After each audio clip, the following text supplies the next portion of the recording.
سلام علیکم. بیا دادر بیا. بیا مخدم بکارم بیا. بیا دادر. سلام علیکم. موی سرپاس کردن نکن. موی سرپاس کردن نکن. اولی مدت چه خیلی که؟ مدت اینجا بیا دادر جان اینجا نه شش تا اینجا. آیا بیا کدام بیش؟ اینه اونم بشه ما مکتب خودم ممکن نیست. تو طالب مکتبی؟ صنف چندی تو؟ 8.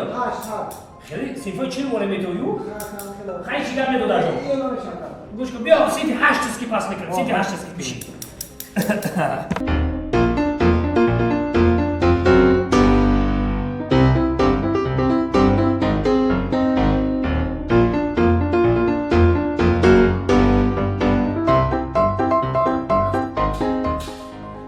خب تمام دادر جان.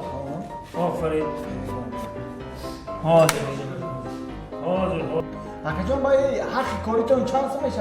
حق کاری من برای شما طلبای مکتب 5 سوم. 5 سوم.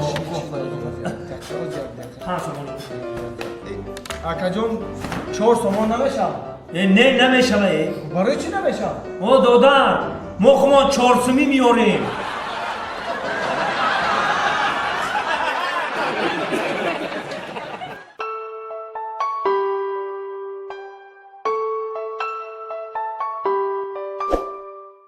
دخترک شو تاکسی در کار نه؟ در کاره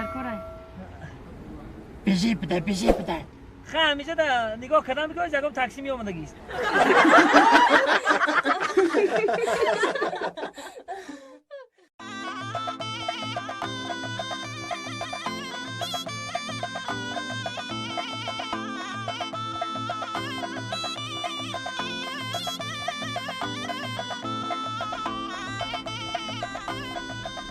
سلام علیکم.